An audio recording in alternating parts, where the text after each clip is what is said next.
It's August and the fallow buck season in England, Scotland and Wales has just opened. It means professional deer manager Darren Fazzackley has a lot on his plate. Fizz looks after the fallow, muntjac and roe on 2 large estates in Sussex, but the vast majority of his time is spent keeping on top of this very recognisable, non-native species. It may not come from these shores, but it is embedded in our culture. The now prolific wild fallow population grew as the fashion for deer parks and vast hunting grounds like Ashdown Forest declined many centuries ago. But if home is where the white hart is, then it's here in Sussex and the southeast of the UK. And this is where we start to explore a year in the life of fallow deer.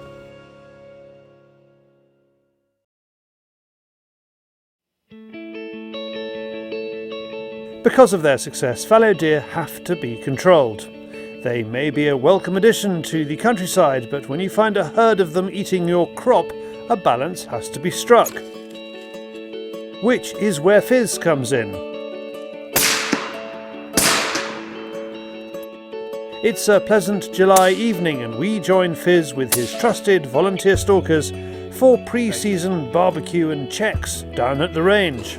The numbers are significant and he can't do it without help. Well, there's nothing wrong with those. This is basically our pre-fallow buck season, which opens in a couple of weeks. This is our annual range session. So we've got all the guys here that help us out throughout the season. You need to put a bullet in it, JR. A little bit of a jolly, we catch up. Basically, I haven't seen most of these guys since April when the fallow season ended. If any of them are lousy shots, they get turfed out. So. But no, it's all good fun. It's all good fun. For Fizz to manage such a large area, he needs help. These guys need to prove to him and the estate that they are on the money. Not just any old meat on that barbecue, is it? No, we kept a few fallow buck carcasses back, took them to the butcher and he made us a whole load of burgers, which we use through the summer for barbecues and things like this. We'll let you have one, David. Some of the volunteers aren't content with the homegrown venison burgers, instead opting for wood ants. Ooh. You try one. They are properly nice, but you've got to bite them before they bite you. That Rob Gearing gets everywhere. Moving on, and for a new season, Fizz has some new kit. As a Swarovski Sports Optics ambassador, he's been given a Swarovski Z8i 2-16x50 to put on top of his Blaser R8.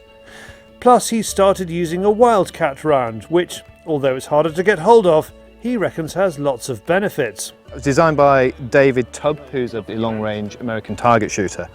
But Norma have now started producing factory rounds with a nozzle ballistic tip. So it's 6XC, it's not massively dissimilar to a 243, but it's a shorter, stumpier case. It's a bit more efficient than a 243 with practically the same kind of ballistics. But I just got it 6 months ago, been messing around with it.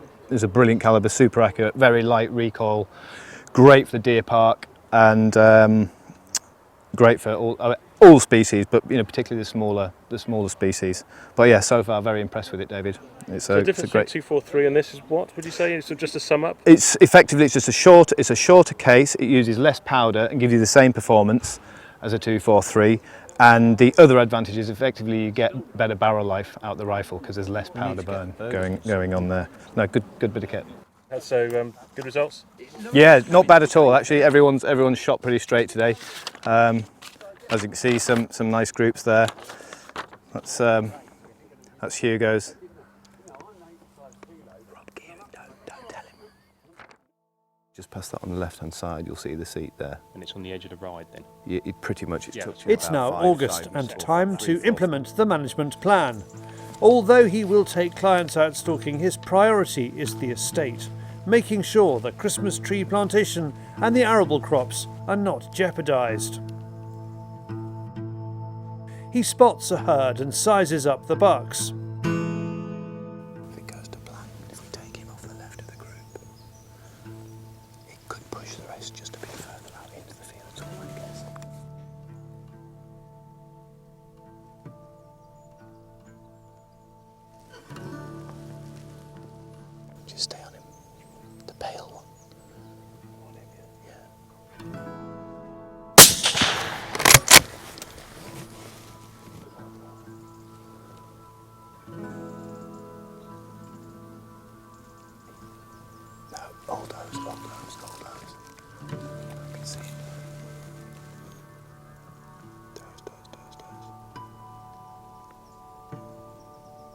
There's one central to the group.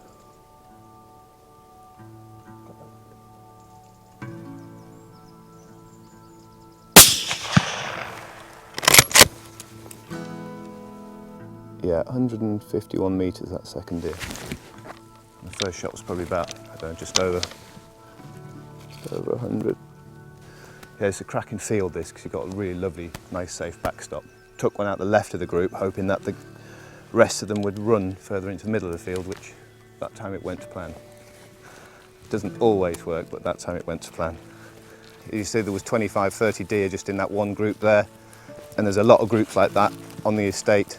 Over the course of the year, those deer are out morning, evening, all night long, grazing on arable crops. Also on this particular estate, we've got a big Christmas tree operation, and they cause a lot of damage. Regeneration also gets hammered by them. There's a set of antlers. This is a probably 2-year-old beast, 2, 3 even. It's difficult to tell when they've got antler as poor as this, but you see they're abnormal in length.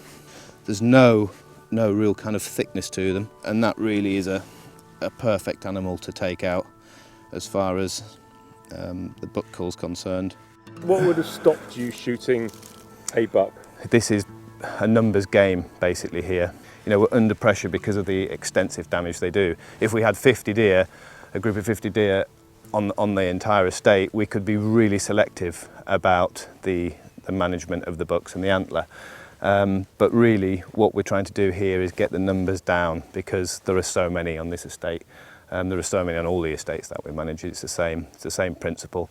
So yeah, anything really fantastic, really magnificent, that's what makes you go, wow, we will leave. But anything that doesn't fit that criteria, we will cull. This second buck here is a really good one to take out. It's a pricket. Again, another deer in very good condition. This is a real typical common coloured fallow. The other one back there's paler. But you get coat. all varieties here? Yeah, we get basically melanistic, we get common, and we get the white as well. Not so many, but we do get that, and the menal. So we tend to, if anything, leave the white deer alone, just because they act as really useful markers for us. So a bit of cheating. They don't have very many friends, because obvious reasons. But they do. It is very useful actually, especially this time of year in the actual woodlands where we've got masses of bracken. Later on you'll probably see we get huge areas of bracken and lots of leaf on the tree. The white deer really stand out like a beacon, and generally where there's one there'll be a few more. Bummer of a birth after that. You could say that, yeah. This area will have been cleared now, this more open area, so basically we're just going to drop back into the woodland. We'll give it a good sort of half an hour, 45-minute walk in a loop back round to the vehicle, then we'll come and pick up these 2 bucks, get them back into the larder before what we don't want to do is leave them out here when the sun's come up and they'll start getting warm and they'll blow up. So we want to scoop them up as soon as we can, but we're still, before the sun is actually up and shining on them, we've got a half an hour or so, so we might as well make some use of that. As well as being passionate about deer, Fizz is also a full-on foodie, and at this time of year he loves a bit of fungi foraging. Antonio Calucci refers to mushroom picking as the silent hunt, which I think is a really nice term. There's no bangs necessary or whipping of fly rods or any of that stuff. It's just a nice gentle walk through the woods or fields. And it's a nice thing to do because it coincides with the start of the fallow season. We do a bit of roe buck stalking over the summer months, but not an awful lot because this is predominantly fallow deer around here. It's very fallow heavy. So in terms of deer stalking, the summer months are pretty quiet and reserved for other jobs, maintenance and other things like that.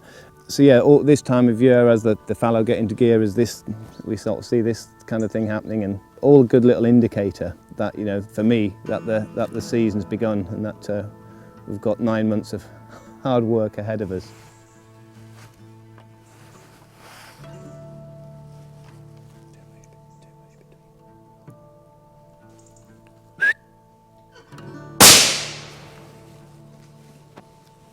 There's 15 fallow buck in that one group, and there was one of them just decided to turn back and come left-handed, and just managed to step in. There's one little gap in there, and whistled him and he just stopped for a split second. So looked like a solid shot, but we'll go in and have a look now. Let's see where.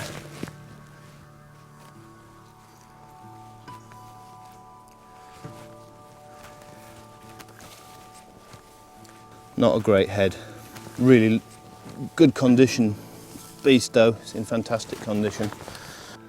Third one for the morning, pretty successful outing so far. We've just bled that deer out now, and I think what we'll do is we'll just wander back nice and steady to the car and get them all picked up and into the larder. All right, out, come on, down, get down. Generally Phil, when we're actually out and about in the woods, I will have it on sort of 6 or 7 power. But as you saw this morning, when we had a group of deer, we shot one just over 100 metres, and the rest ran further out into the middle of the field where there was 150 odd metres. At that point I was trying to pick up a buck in a group which was predominantly does, so just straight up to 16. It just gives you that extra bit of magnification. So yeah, really versatile, and if you're in a high seat or even if you're in really thick woodland, you can get this right down to 2. So you just told me what actually sold you on Swarovski. It was by accident, wasn't it? Literally.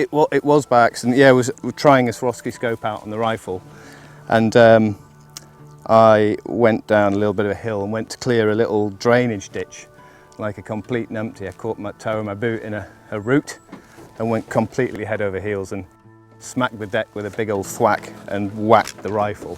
And I thought, well, there's no way that thing's still going to be holding 0. So I took it down the range. The first shot was absolutely bang on. I thought, well, there you go. Amazing optics, and it can take a hell of a knock. Obviously that's not a license to knock your gun and not go and check the 0. I'm not saying that, but yeah, I was very impressed actually. I'm really happy with it. I mean, for me, there's not much point looking at anything else. It does exactly what we need it to. Next stop is the larder, and for Fizz it's the most dangerous part of the job.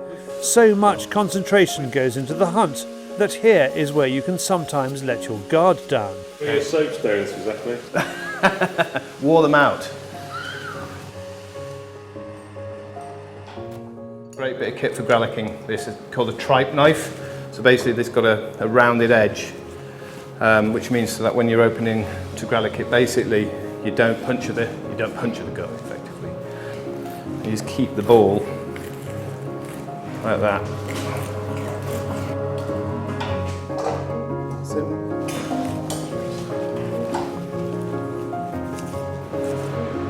Put him in at 43. That's a good weight for a fallow. That would be a sorrel. I mean, we get them much bigger. We had one last week which was 68 kilos, which is pretty massive for a fallow.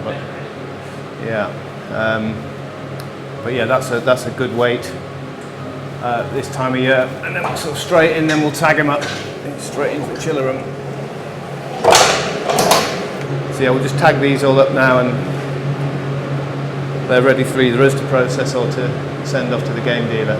It's only recently that Fizz has decided to market his own venison products, and Park Grove venison and charcuterie is hitting the shelves. Okay, so this is where we keep a supply of some of our sausages that we're experimenting with, different